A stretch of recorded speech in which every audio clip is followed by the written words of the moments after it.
하나님의 뜻, 우리의 거룩함이다 라고 말씀하십니다. 하나님은 우리를 향해서 빛의 자녀다 라고 했습니다. 우리가 빛의 자녀답게 살라는 겁니다. 빛은 생명입니다. 그러기에 이 땅에 존재하는 모든 것들의 시작이 이 빛에서 시작합니다. 이 세상을 창조하실 때도 하나님은 빛부터 창조하셨어요. 그리고 이 땅의 모든 것이 그 빛에 근거해서 살게 만드셨어요. 저 바닷속 깊이 사는 그 생물조차도 빛에 의해서 만들어진 것들을 먹고 삽니다. 지구상에 있는 모든 것들 다 그 빛에 근거해서 살게 하셨습니다. 그런데 그 빛의 자녀들에게 하나님께서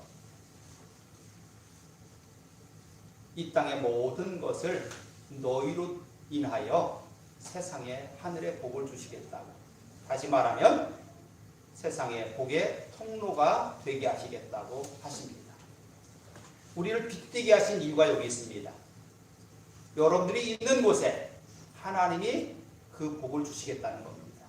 그래서 여러분들은 빛의 통로가 되는 겁니다. 우리가 빛을 발하는 건 아닙니다. 그런데 우리는 예수의 빛을 품고 그것을 비추는 겁니다. 그러기에 우리는 그 영광을 가로채서는 안 돼요. 그 모든 영광을 하나님께만 돌려야 됩니다. 2022년 이 해가 여러분들로 인해서 온 세상이 밝게 빛나는 그런 한 해가 되길 바랍니다. 두 번째는 깨어 정신을 차려라 라고 했습니다. 정신을 차리래요. 그럼 우리 정신 어디 갔어요? 멍하니 있는 사람을 향해서 뭐라 합니까? 너 정신 나갔니? 그래요. 그 정신이 어디 갔을까요?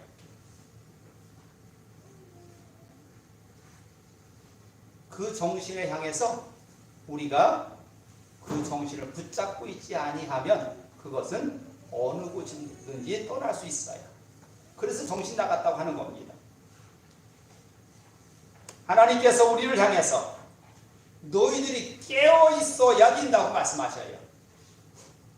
깨어 있다는 것은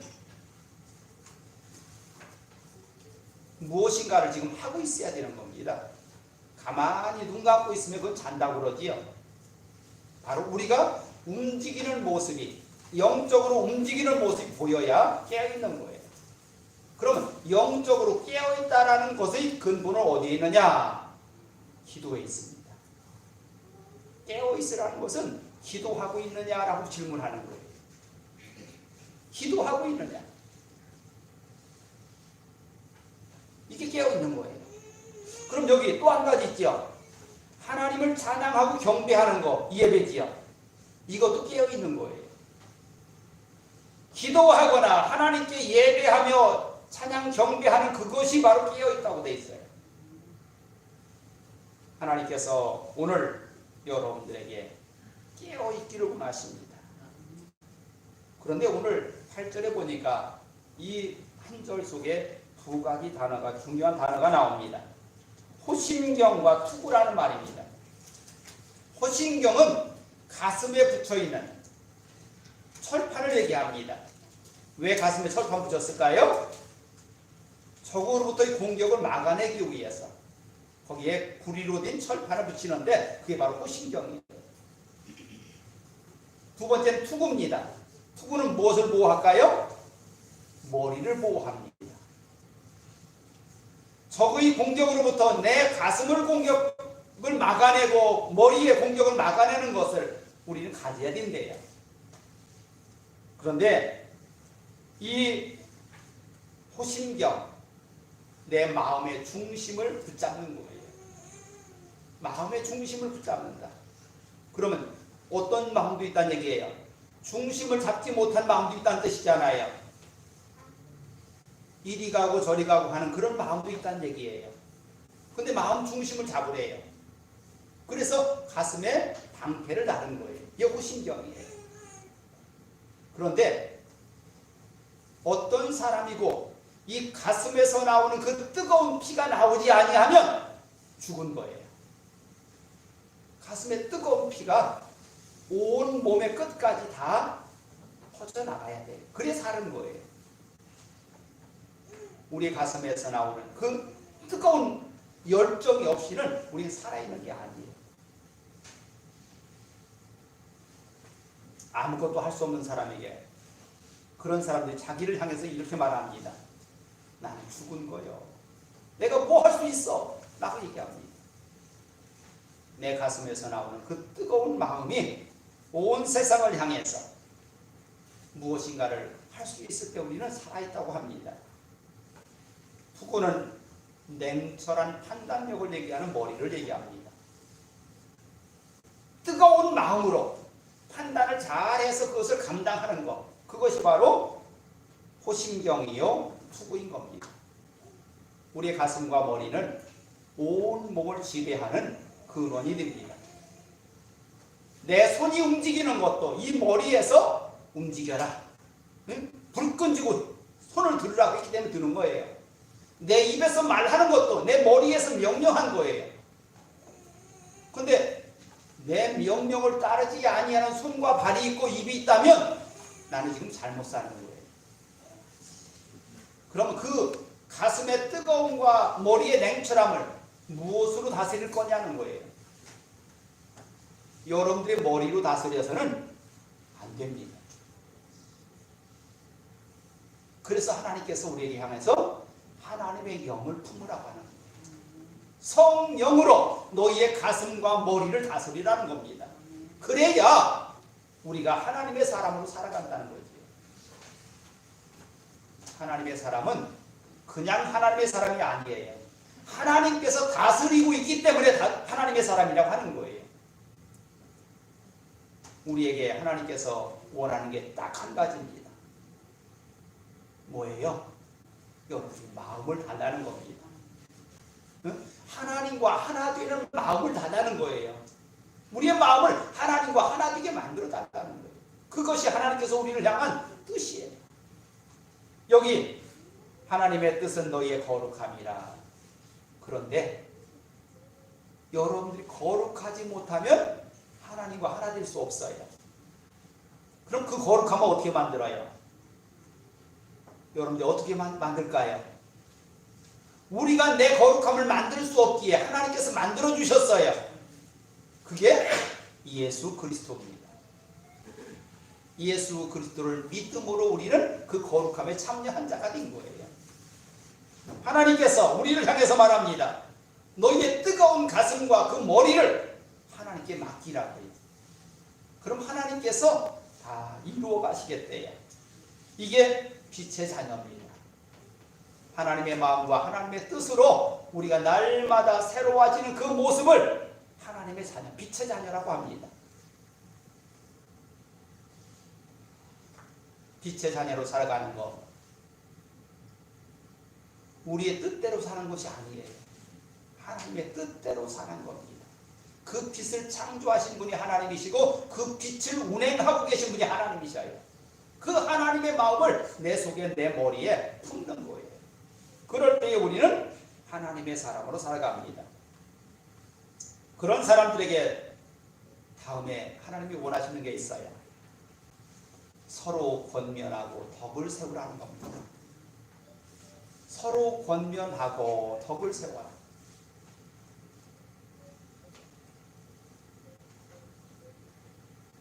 권사라는 직분이 있지요. 그 권사라는 직분이 바로 권면한다는 뜻이에요. 장로라는 것은 다스리는 사람이에요. 그런데 성경에 이야기하는 다스림은 높은 자리에서 누르는 게 다스리는 게 아니에요. 예수님께서 뭐라고 해요? 섬기는 거예요. 내가 세상을 섬기러 왔다. 그러니까 권면하는 것이나 섬기는 것이나 거의 같은 의미가 되겠습니다. 그러니까 교회에서의 직분은 섬기는 것이 기본이에요. 제가 여러분들에게 그런 말씀을 드렸어요. 나는 장로님들을 섬기고 장로님들은 안수 집사님과 권사님들을 섬기고, 권사님들은 집사님을 섬기고, 우리 모든 성도는 세상에 아직도 믿지 못한 저들을 섬겨야 된다. 그 섬김의 시작이 어디서 시작됐습니까? 예수님의 말씀에서 시작됐어요. 예수님께서 얼마큼 섬겼어요? 당신의 몸을 다해서 섬겼습니다. 그분의 몸을 다한 게 증거가 뭐예요? 십자가. 응? 당신의 몸을 다해서 우리를 섬겼어요. 그러기에 저를 믿는 자마다 멸망치 않고 영생에 이른다는 새로운 길을 만드셨어요. 그 길은 예수님이 가기 위해서 만든 길이 아니라 우리를 위한 길이었어요. 그러면서 사망 권세도 이기시고, 악한 마귀의 가장 큰 무기가 사망 권세예요. 근데 그것도 이기시고 우리에게 저를 믿는 자마다 멸망치 않겠다는 새로운 길을 만들어 주셨어요. 그게 예수님이셔요. 교회의 머리는 주님이십니다. 그 성경에 이곳저곳 다 찾아봐도 교회의 머리는 주님이시라고 했어요. 그러니까 교회에서 모든 일을 결정하는 것은 우리 주님의 뜻이어야 돼요. 그래서 주님께서 기뻐하는 일을 이루는 곳이 바로 교회인 겁니다. 교회, 다시 말하면 예수를 품은 자들이 모여있는 것이 교회라겠지요. 그러니까 예배당이 교회가 아니라 우리들이 모여있어야 교회가 되는 거예요. 하나님의 뜻으로 세워져야 교회가 되는 거예요. 2022년 서로 권면하고 서로 섬기며 나누며 커나가는 그런 교회 되길 바랍니다. 하나님께서 우리에게 새로운 해를 계속해서 주시는 이유가 뭐냐? 계속 협력해서 선을 이루라. 우리에게 새로운 해를 또 주신 겁니다. 오늘 말씀 보니까 항상 기뻐하라, 쉬지 말고 기도하라, 범사에 감사하라, 이것이 그리스도 예수 안에서 너희를 향하신 하나님의 뜻이니라. 거기 몇 가지 들어가 있어요? 세 가지. 응? 항상 기뻐하라. 그런데 어떻게 항상 기뻐한대요? 우리의 삶 보면 항상 기뻐할 수가 없잖아요. 어떻게 항상 기쁜 일이 있어요? 그런데 기뻐하래요. 그런데 그 기뻐하는 이유를 분명히 알아야 돼요. 세상의 것은요, 내가 아무리 좋은 것을 가져도 그게 영원할 수가 없어요. 그렇죠? 시간이 지나면 다 헛것이 돼요. 또 닳아서 없어져요. 그런데 우리가 구원받은 것은 닳아서 없어지는 게 아니에요. 응? 우리가 영생을 받은 것은 없어지는 것이 아니에요. 제가 여러분에게 그런 말씀을 전하는 것 같아요. 이병철 회장, 그러니까 지금 삼성그룹을 있게 한 회장입니다. 초대 회장입니다. 그런데 그 사람이 마지막 죽을 때에 의사한테 그랬다고 하지요. 나의 이 모든 재산을 얼마든지 줄 테니까 내가 영원히 살게 해달라. 그 의사가 살게 했습니까? 못했어요. 그럼 그 살게 하지 못한 이유가 뭐냐? 그 의사는 영생을 줄 수가 없어요. 그 영생을 주실 수 있는 분 딱 한 분 계신데 그분이 바로 예수님이잖아요. 우리는 그 예수를 믿음으로 그 영생 안에 들어온 자들이에요. 그러니 그 이병철 회장도 갖지 못한 그 영생을 가졌으니 기뻐하라는 겁니다. 응? 세상에 어떤 사람도 갖지 못한 그 영생을 가졌으니까 기뻐하라는 거예요. 세상에 썩어질 것 때문이 아니라 영원한 생명을 주신 주님으로 인해서 기뻐하시기 바랍니다. 그래서 빌립보서 4장 4절에는 주 안에서 항상 기뻐하라. 주 안에서 기뻐하게.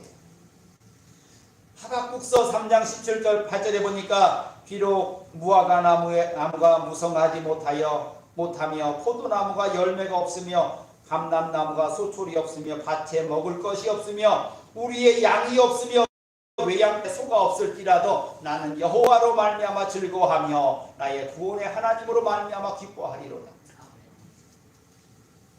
세상 사람들이 좋아하는 그 모든 것이 하나도 없다 할지라도 나는 여호와로 인하여 기뻐한대요. 감사한대요. 이것이 우리가 기뻐해야 될 이유입니다. 우리가 항상 기뻐해야 될 이유예요. 두 번째는 쉬지 말고 기도하라겠어요. 왜 하나님의 뜻 안에 기도하라겠을까요? 예수님은 그 답을 이렇게 말합니다. 기도 외에는 이와 같은 이유가 나갈 수 없느니라. 제자들이 나가서 전도하면서 귀신 들린 자를 위해서 기도했는데 그 귀신이 나가지 않았어요. 그때 그 아버지가 예수님께 데려와서 예수님, 제자들이 내 아들을 고쳐주지 못했습니다. 예수님께서 고쳐주세요 하니까 기도하여 그 귀신을 쫓아내줍니다. 그리고 돌아갔어요. 그리고 났더니 제자들이 말합니다. 예수님, 우리도 예수님하고 똑같이 했는데 왜 우리는 안 돼요? 그 대답이 뭐라고요? 기도 외에는 이와 같은 이유가 나갈 수 없느니라. 우리가 평범한 삶을 살기를 원한다면 기도 안 해도 돼요. 그런데 우리가 하나님의 능력과 권세 속에 살기를 원한다면 기도해야 돼요. 여러분들을 인해서 기도가 능력 있게 되려면 기도해야 돼요. 기도가 뭐예요? 하나님의 뜻이라. 그러면 우리가 기도하지 아니하면 하나님의 뜻을 우리 받들지 못하는 거예요. 하나님의 뜻이래요.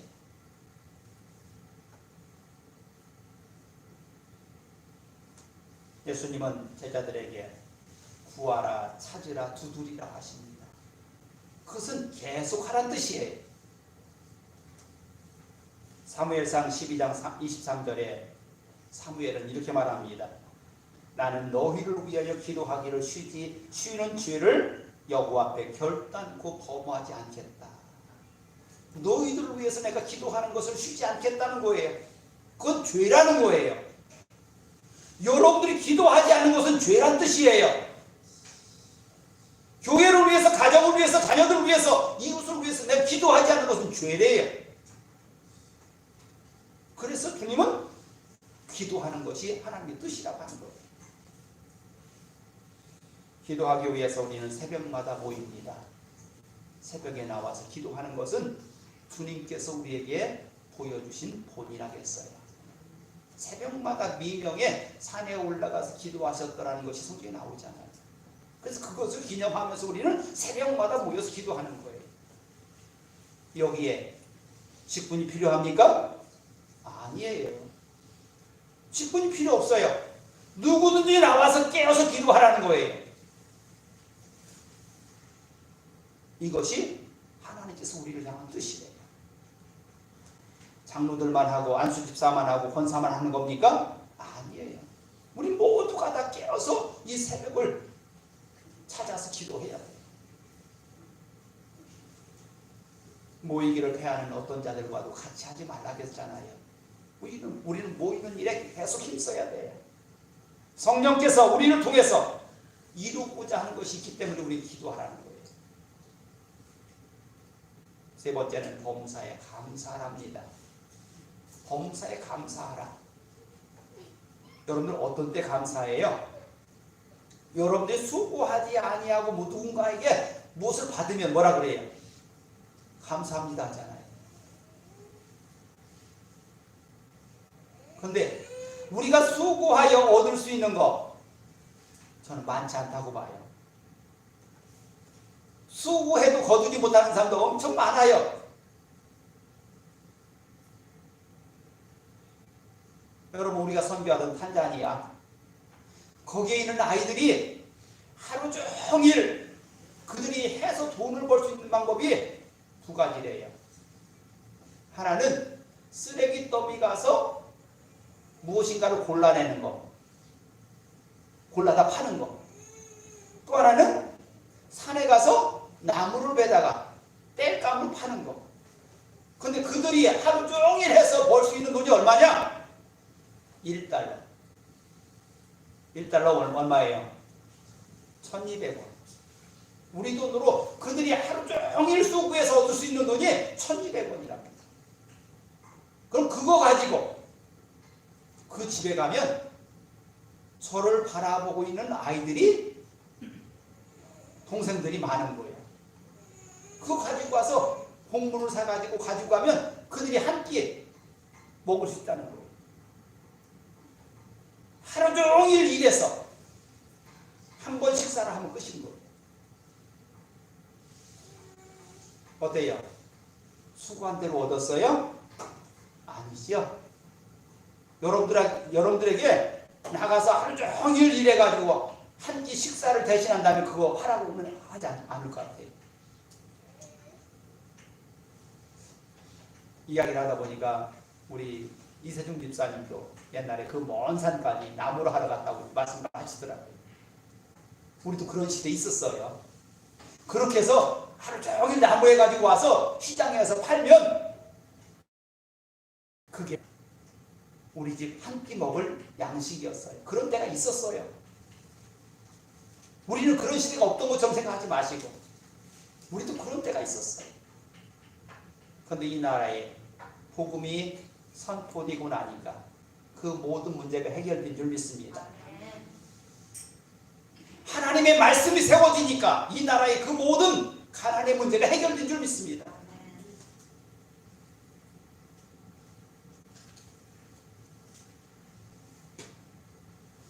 왜 이 나라가 온 세상 사람들이 부러워하는 그런 나라가 됐을까요? 그 이유는 우리 애국가에 나와요. 뭐라고 나와요? 하나님이 보호하사. 하나님이 보호하사. 하나님의 은혜인 줄 믿습니다. 그러기에 감사한 거예요. 우리가 수고하여 이룬 것이 아니라 이 모든 것이 하나님의 은혜이기에 감사하는 거예요. 이것이 그리스도 예수 안에서 너희를 향하신 하나님의 뜻이라는 거예요. 응? 뭐가? 감사하는 것이. 데살로니가전서 1장 2절에 우리가 너희 모두로 말미암아 항상 하나님께 감사하며 기도할 때에 너희를 기억함은 이라고 되어 있어요. 너희를 기억하면서 우리는 하나님께 뭐 한다고요? 감사합니다. 여러분들은 여러분들의 것만 생각하면서 기도하고 감사하는 게 아니라 우리 주변에 있는 모든 것을 바라보면서 감사하며 기도하라는 거예요.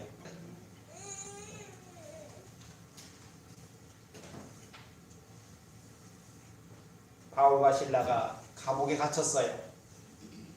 그런데 그 속에서 기도하며 찬송합니다. 감사 기도하며 찬송했다고 했어요. 그랬더니 옥문이 열려서 그들이 나옵니다. 그런데 나오는 것뿐만이 아니라 그 앞에를 지키고 있던 간수와 그 가정까지 다 구원하셔요. 감옥에 갇혔으나 그 속에서 감사하며 찬송했더니 기도했더니 옥문이 열려서 그 모든 사람을 구원하게 하시더라는 거예요. 이게 하나님이셔요. 그 하나님 앞에 우리가 감사할 것이 이렇게 많아요. 네 번째는 사랑을 가지고 너희끼리 서로 화목하라 하십니다. 우리를 먼저 믿게 하시고 은혜 주신 것은 우리로 인하여서 모든 사람을 화목케 하기 위해서래요. 먼저 주신 거래요. 우리에게. 우리가 나중 받았으면 어떻게 될까요?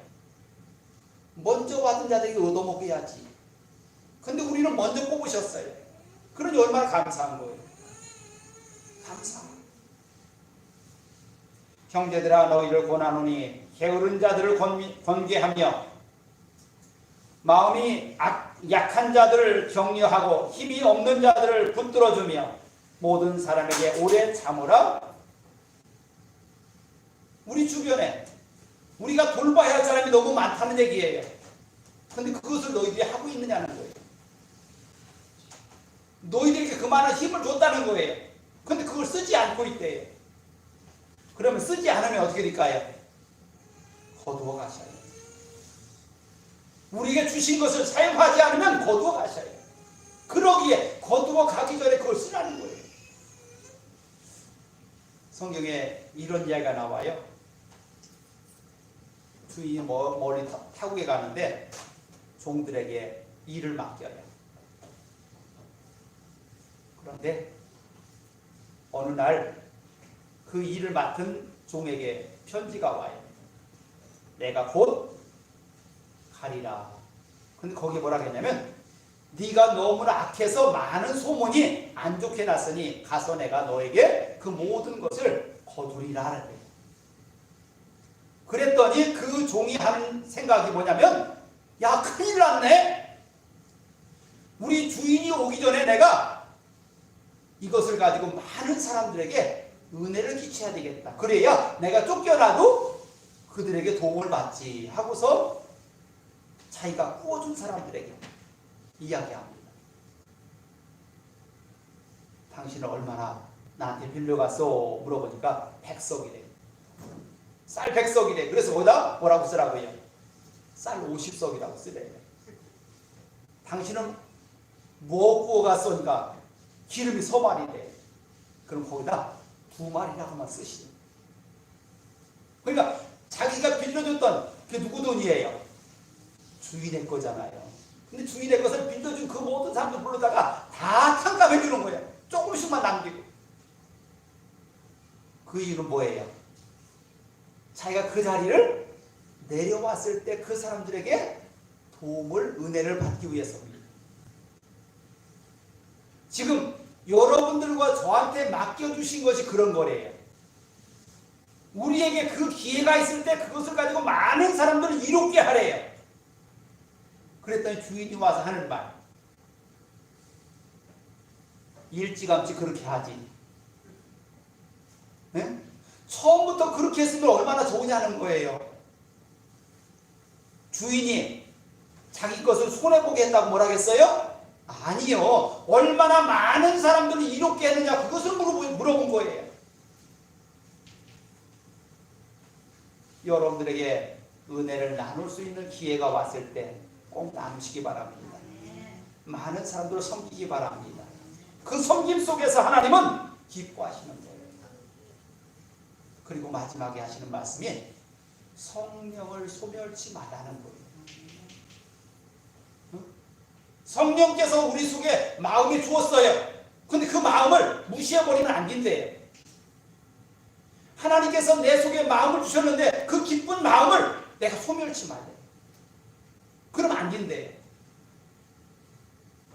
여러분, 이 땅의 모든 것을 아시는 분이 성령이잖아요. 그 성령께서 우리에게 기회를 주신 거예요. 그 소멸을 하지 말래.